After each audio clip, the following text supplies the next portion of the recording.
Hello students, banking chapter में आखिरी question बचा है अपना। बाकी सारे हम कंप्लीट कर चुके हैं, लगभग बैलेंस शीट वगैरह सभी में करवा चुका हूं आपको। 9th नंबर क्वेश्चन भी आपके लिए होमवर्क रहेगा। 9th नंबर क्वेश्चन शायद स्टडी मटेरियल में एक्सरसाइज में है और वैसे इजी क्वेश्चन है, इस तरह का मैं करवा चुका हूं आपको क्वेश्चन। ठीक है, अब हम आते हैं लास्ट पॉइंट। बैंकिंग कंप्लीट हो जाएगा। Car capital adequacy ratio, capital adequacy ratio यानी कैपिटल एडिक्यूट होना चाहिए हर बैंक के पास। तो every bank should maintain a minimum capital adequacy ratio based on capital fund and risk adjusted assets. ठीक है, चलो ये बात बाद में समझाऊंगा। एक और बात मुझे याद आई, वो ये कि सीआरआर और एसएलआर का मैंने आपको एक क्वेश्चन करवाया था। सीआरआर और एसएलआर का एक क्वेश्चन करवाया था, जिसमें सीआरआर हमने 4% रखा था और एसएलआर हमने 23% रखा था। अभी लेटेस्ट नोटिफिकेशन के हिसाब से सीआरआर 3% हो गया है और एसएलआर 18.5% हो गया। ठीक है, मैं आपको ग्रुप पर इसका नोटिफिकेशन भेज दूंगा। और अगर एग्जाम तक आरटीपी में कुछ नया आता है तो जो आरटीपी में आता है वो हमें अप्लाई करना है। ठीक है, वैसे एक बात क्लियर कर दूं कि ये भी आया है अभी अगस्त में आया है, अगस्त 20 में, जबकि आपके नवंबर अटेम्प्ट में हर वो अमेंडमेंट एप्लीकेबल होते हैं जो यहां से 6 महीने पहले आ चुके होते हैं। ठीक है, तो जो 30 अप्रैल तक अमेंडमेंट आए होंगे वो सारे अमेंडमेंट एप्लीकेबल होते हैं। जो 30 अप्रैल के बाद वाले होते हैं जनरली वो अप्लाई नहीं होते। इसलिए आप क्या करना, आरटीपी में एडवांस अकाउंट में आपको सीआरआर की रेट आती है हर बार में, तो जो उसमें दी हो वो अप्लाई करना एग्जाम में। अगर वो 4% दिए तो 4 अप्लाई करना और 3 हो तो 3, या फिर एग्जाम में आप 3% अगर करते हो तो नोट लिख देना उसमें एज पर न्यू नोटिफिकेशन। ठीक है, तो 3% एंड 18.5% भी आप लगा सकते हैं। अब सीआर तो कैपिटल एडिक्वेसी रेशियो, तो as per prudent norm all Indian scheduled commercial bank excluding regional rural bank as well as foreign bank operating in India are required to maintain CAR capital adequacy ratio और capital to risk weighted asset ratio. Capital adequacy ratio का मतलब होता है capital का risk weighted asset से ratio, which is specified by RBI. At present it is 9%. इसमें कोई change नहीं, ये 9% चल रहा है। फॉर्मूला क्या है इस रेशियो का? Capital fund divided by risk weighted asset. CAR का फॉर्मूला है capital fund divided by risk weighted capital asset, risk weighted asset plus off balance sheet items. ये 9% होना चाहिए, यानी असेट्स के कंपैरिजन में रिस्क वेटेड असेट्स, रिस्क की asset जो है उनके कंपैरिजन में आपका कैपिटल कम से कम 9 तो हो। यानी 100 रुपए की अगर रिस्क वेटेड असेट्स और ऑफ बैलेंस शीट आइटम है तो 9 आपका कम से कम कैपिटल फंड होना चाहिए। इतना कम सोचो आप, कम से कम 9%।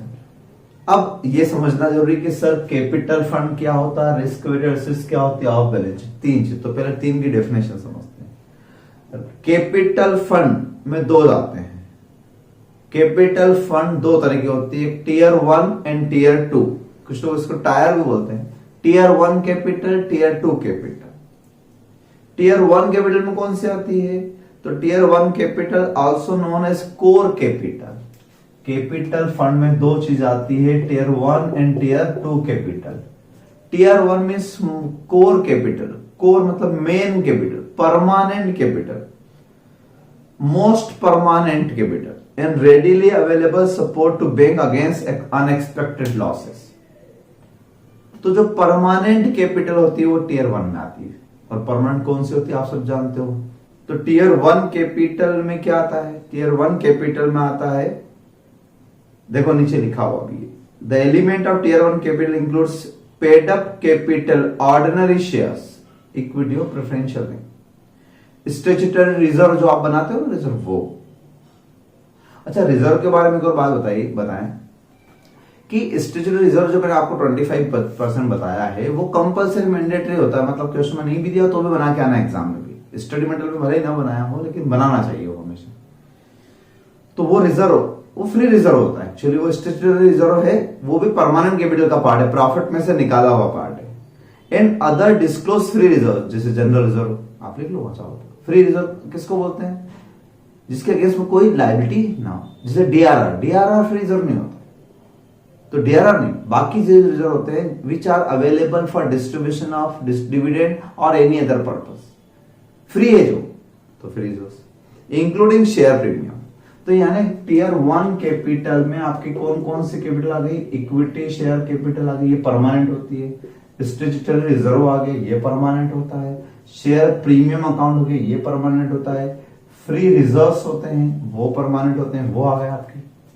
ठीक है, ये सब share holders fund, equity share holders fund. Preferential नहीं इंक्लूड, क्योंकि प्रेफरेंशियल लेस परमानेंट होती है, तो रिडीमेबल होते हैं 5 साल 10 साल बाद वापस देना है। लेकिन जो ऑनर है वो ये ऑनर्स फंड ये होता है, ये परमानेंट होता है। परपेचुअल, अब सुनना, प्रेफरेंशियल कौन से लेने हैं? ये perpetual non cumulative preferential shares, perpetual non cumulative preferential share. तो परपेचुअल का मतलब क्या होता है? परपेचुअल मतलब नॉन रिडीमेबल।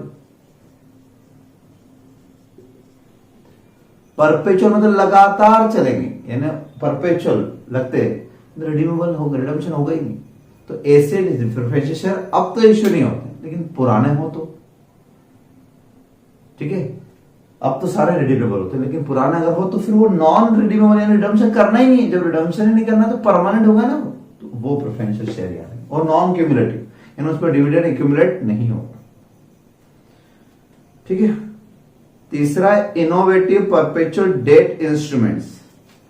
डिबेंचर्स भी कौन से? Perpetual debentures. परपेचुअल मतलब नॉन रिडीमेबल, यानी ये भी लॉन्ग टर्म फंड है जो देना ही नहीं है, रिडम्पशन नहीं करना है। Perpetual innovative perpetual debentures. And capital reserve. Capital reserve कौन सा? Capital reserve, capital reserve representing surplus arising out of sale proceed of asset. Capital reserve representing surplus arising out of sale proceed. तो CR कौन सा वाला? जो cell of asset से create हो। इसका मतलब रियलाइज है ना, असेट बेच दी तो उससे जो गेन हुआ उसको सीआर में ट्रांसफर कर दिया, ये एक्चुअल है, रियलाइज्ड रिजर्व। वरना कई बार सीआर तो किसी और कारण से भी इंटरेस्ट बन जाता है। कई बार रिवोल्यूशन रिजर्व को भी सीआर में ट्रांसफर करते हैं कुछ लोग, तो वो रियलाइज नहीं होता है, इसलिए ध्यान रखना। तो CR representing surplus, surplus means profit arising on sale proceed of asset, कितना क्लियर लिखा हुआ। तो ये परमानेंट चीजें होती है। ठीक, अब इनमें से लेस करने का भी कहा है, क्या क्या लेस करना है आप चाहे तो अपनी कॉपी में लिख लेना इस तरीके से। लेस करना है इंटेंजिबल असेट्स, यस इंटेंजिबल लिखा है, फिक्टिशियस इंटेंजिबल। इंटेंजिबल में गुडविल भी आ गया, पेटेंट भी आ गया, मना करा है, माइनस करने की कहा है तो करेंगे। Current and brought forward losses अगर हो, रिजर्व ऐड करते हो तो लॉसेस माइनस भी करना है। डीटीए डेफर्ड टैक्स असेट अगर हो एज पर अकाउंटिंग स्टैंडर्ड 22, ठीक है, ये लेस करना है।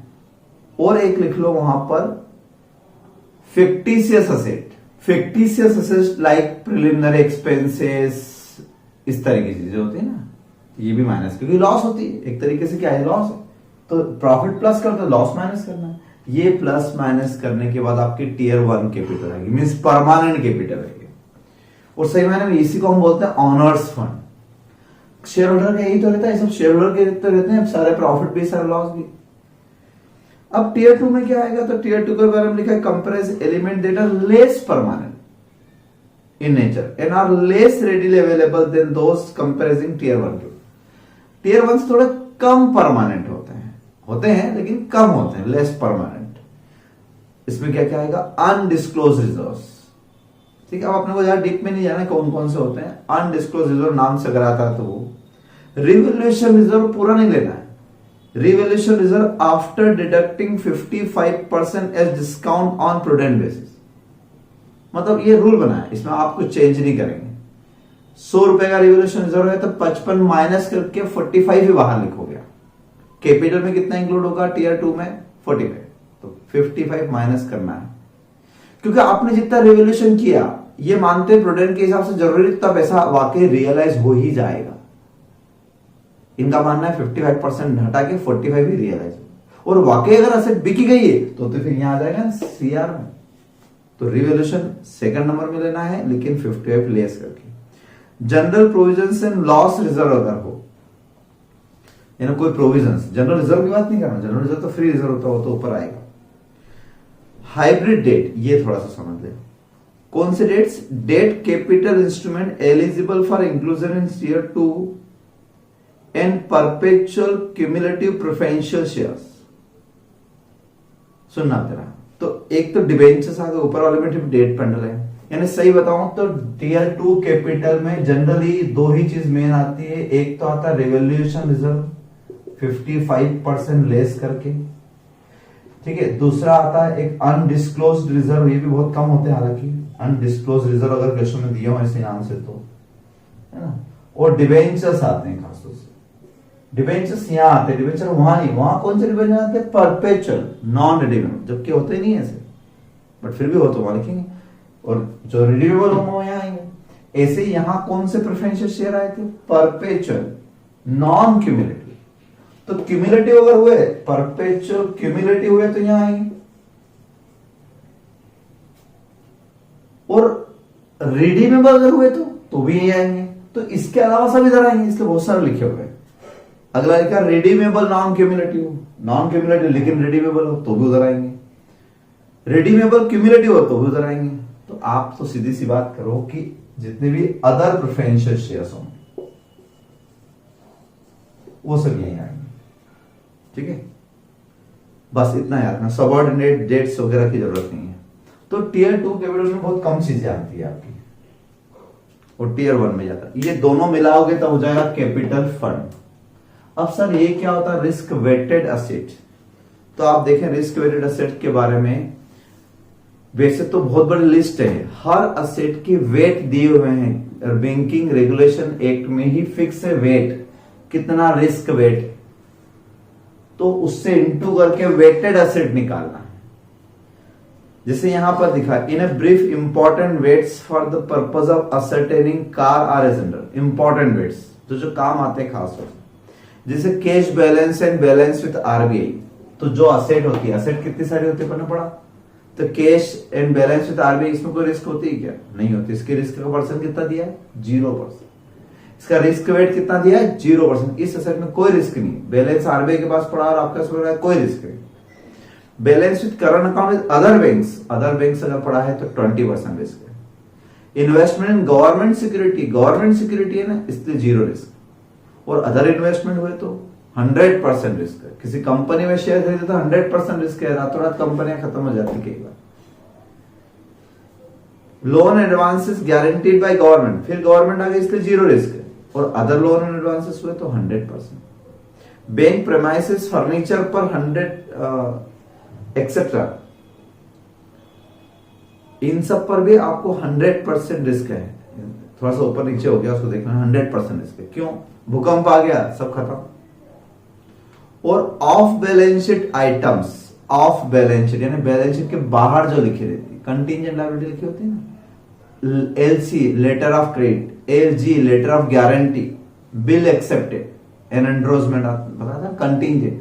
तो बैंक किसी के बिहाफ पर गारंटी देती है, लेटर ऑफ गारंटी इश्यू करती है, लेटर ऑफ क्रेडिट इश्यू करती है, और बिल एक्सेप्ट करती है किसी के बिहाफ पर। तो अगर सामने वाला नहीं देगा तो बैंक को देना पड़ेगा। तो ये भी रिस्की असेट है, लेकिन ये बैलेंस शीट के बाहर लिखते हैं कंटीजेंट, इसलिए इसको बोलते हैं off balance sheet item, balance sheet के बाहर के आइटम। ये लेटर ऑफ क्रेडिट, यही तो नीरव मोदी ने यही तो खेल की। पीएनबी का अगर आप पूरा केस पढ़ेंगे तो यही केस था। लेटर ऑफ क्रेडिट के बिहाफ पर पीएनबी ने लेटर ऑफ क्रेडिट इश्यू किया नीरव मोदी ने उस लेटर ऑफ क्रेडिट के बिहाफ पर फॉरेन में बैंक से लोन उठा लिया।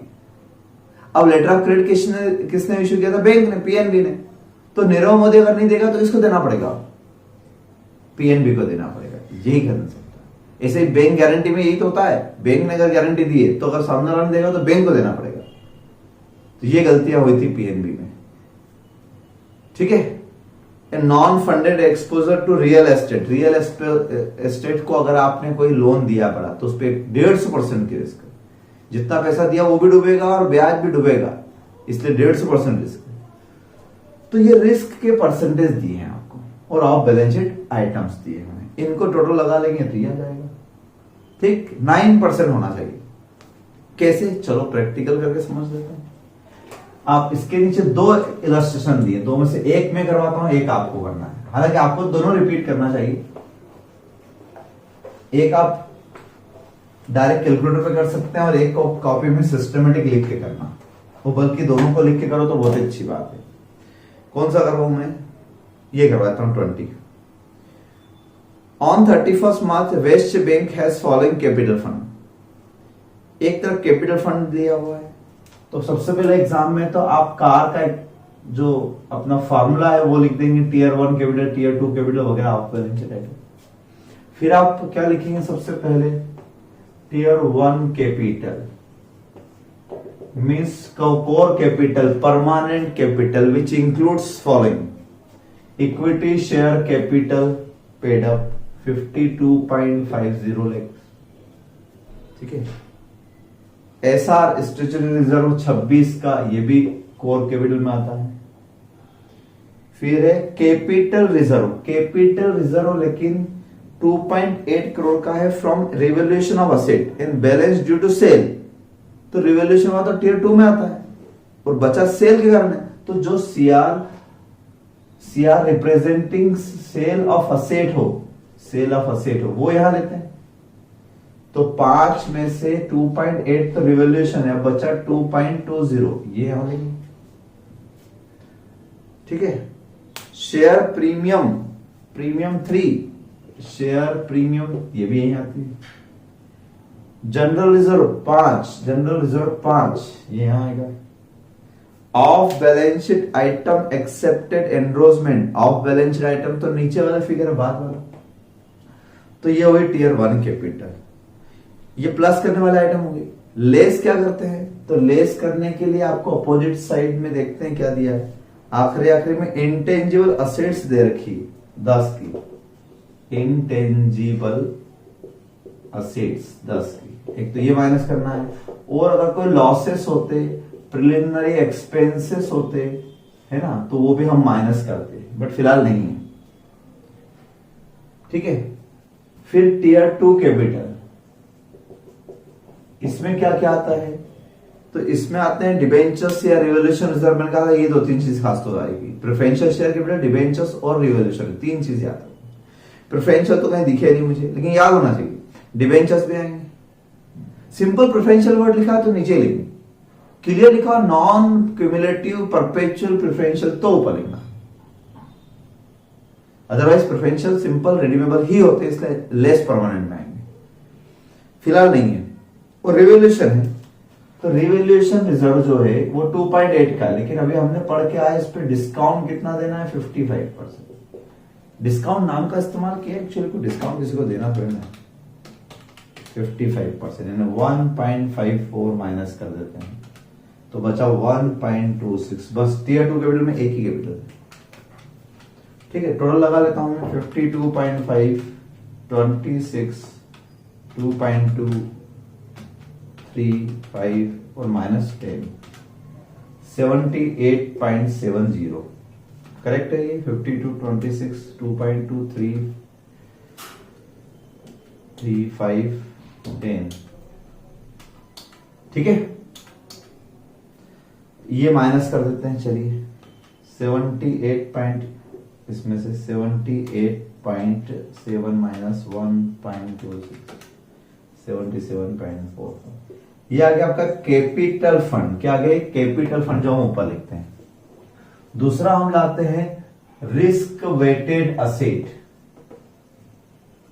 इसका मतलब ये होता है कि आप एक तरफ तो असेट लिखेंगे, amount, risk percentage, risk wait, और रिस्क वेटेड यानी रिस्क एडजस्टेड असेट। तो कितना दिया है, एक तरफ असेट साइड देखो, कैश बैलेंस, कैश बैलेंस जो होता है कैश इन हैंड 5.8 करोड़ का, उस पर रिस्क कितनी है, 0% है, तो ये 0 हो जाएगा। ऐसा है कंसेप्ट, यानी रिस्क नहीं है तो असेट नहीं लेना है, रिस्क है तो असेट लेना है, ये कंसेप्ट था। परसेंट में तो उसको अप्लाई करना, और अप्लाई करेंगे 0 को तो 0 हो जाएगा ना। Balance in current account with other bank, other bank balance, other bank balance से आपके पास 20 के, ठीक है, सॉरी 20 टोटल 20 है, नहीं balance with RBI, sorry cash balance के बाद बैलेंस विथ आरबीआई है, आरबीआई बैलेंस है, आरबीआई बैलेंस कितना है, आरबीआई बैलेंस है 4, इस पर भी 0% रिस्क होती है ना। Balance with other bank, other bank जो है, अदर बैंक बैलेंसेस जो है वो है 15 है, अदर बैंक बैलेंसेस 15 है, तो अदर बैंक बैलेंस में कितनी रिस्क थी, ऊपर हमने पढ़ा 20% रिस्क थी। 20% रिस्क मतलब 15 का जो बैलेंस हमारा वहां है उसमें से रिस्क कितनी है, सिर्फ 3 की रिस्क है, बाकी सेफ है पैसा। तो जो रिस्क है वो लेना है। आगे चलते हैं, deposit certificate in other bank, deposit certificates in other bank, ये मेरे पास पुराने नोट्स हैं, हो सकता है यहां पर मुझे याद आ रहा है कि ये फिगर कुछ और हो गया था, यहां कुछ और लिखा होगा, तो उसके अकॉर्डिंग देख लेना उस पर कितने परसेंट है। फिलहाल अदर बैंक है, डिपॉजिट सर्टिफिकेट अदर बैंक, यानी अदर बैंक में डिपॉजिट करवाया है तो रिस्क तो वही रहेगी ना 20%। अच्छा, इक्विटी इन्वेस्टमेंट इन सब्सिडरी, इक्विटी इन्वेस्टमेंट इन सब्सिडरी कंपनी। अब अदर इन्वेस्टमेंट पे कितना लिखा था ऊपर, आपने देखा अदर इन्वेस्टमेंट पे 100% रिस्क है, क्योंकि आपकी सब्सिडरी कंपनीज आपको डुबा सकती है, तो पूरे 5 की रिस्क, क्योंकि सब्सिडरी अगर लिक्विडेट हो गई तो आपका पैसा गया। अदर इन्वेस्टमेंट 78 के, अदर इन्वेस्टमेंट 78 के है, तो इस पर भी 100% रिस्क, क्या पता कौन कौन सी कंपनी में होगा। सिर्फ गवर्नमेंट सिक्योरिटीज में इन्वेस्टमेंट होता है, उस पर 0% रिस्क होता है। Loans and advances, loans and advances में जो गवर्नमेंट गारंटीड है, government guaranteed by state government, state government के, तो स्टेट गवर्नमेंट के जो है वो 15, इस पर 0% रिस्क। सेंट्रल गवर्नमेंट के जो हैं, सेंट्रल गवर्नमेंट के जो हैं वो तो 0% रिस्क में आएंगे, यानी कि 80, 0। और अदर इन्वेस्ट लोन्स अगर हैं अदर, तो अदर्स में आपने ऊपर देखा होगा कि 625 है, 625 पर पूरी रिस्क है 100% अदर्स में। फिर है प्रेमाइसिस 100, प्रेमाइसिस तो बिल्डिंग कभी भी गिर सकती है, तो इस पर 100% रिस्क है, 100 भी दिखा है और 100% रिस्क है। फर्नीचर 75 का, फर्नीचर पर 100% रिस्क है। अदर असेट्स 200, अदर असेट्स 200, इस पर भी 100% रिस्क। इंटेंजिबल असेट्स हम उधर से माइनस कर चुके हैं, ठीक है। और इस तरफ एक ऑफ बैलेंस शीट आइटम दी थी, acceptance, endorsement and letter of credit, letter of guarantee, ये सब क्या होते हैं, off balance sheet item. Contingent liability जिसको बोलते हो वो 375, यानी ये भी रिस्की है। यानी इनका कहने का मतलब है कि अगर मान लो बैंक डूबे तो कितना पैसा डूब सकता है, ज्यादा से ज्यादा, तो कैश इन हैंड तो डूबेगा नहीं, आरबीआई का पैसा डूबेगा नहीं, तो लेकिन दूसरी बैंक का पैसा डूब सकता है, कितना लॉस हो सकता है, 3 का। इसमें इतने का, इक्विटी शेयर में इतने का, अदर में इतने का, इन सब में इतना इतना लॉस हो सकता है। अब लॉस अगर हुआ तो कवर कहां से करोगे? अपने कैपिटल में से। लॉस होना मतलब क्या? प्रोप्राइटर की कैपिटल रिड्यूस होती है। तो इस लॉस के अगेंस्ट में इतनी सारी एसेट, इसके नीचे में ऑफ बैलेंस शीट आइटम, या चलो ऑफ बैलेंस शीट वहीं लिख देंगे हम, ठीक है। टोटल मिला के ये risk adjusted asset, risk weighted assets आ जाएगी। कितनी हो गई जरा टोटल लगा लें हम इसका। 7, 5, 78, 625, 175 एंड 200, 1090। अब आपको फॉर्मूला याद है ना? ऊपर क्या था? Capital fund 77.44, capital fund 77.44, tier 1 tier 2 capital, divided by risk weighted assets 1090 plus off balance sheet items 375। हो सकता है ये भी पैसा डूब जाए आपका। तो एक तरफ आपको नीचे कितने का लॉस होने की प्रोबेबिलिटी है, संभावना है, वो है 1465, 1465। और उसके अगेंस्ट में आपके पास अपनी कैपिटल कितनी है, परमानेंट एंड लेस परमानेंट मिला के 77। तो 77.44 डिवाइडेड बाय 1465, यानी ये हो गया 5.28%। ठीक है, 5.28%। यानी company should increase their capital adequation ratio up to prescribed limit of 9%। ठीक है, ये कंसेप्ट है, बस आपको इतना करके आना है। और ऐसे ही अगला क्वेश्चन है, ये स्टडी मटेरियल में भी होगा शायद। अब आप क्वेश्चन नंबर 21 ये वाला कर लेना। ठीक है, ये हमारा chapter complete. Thank you so much.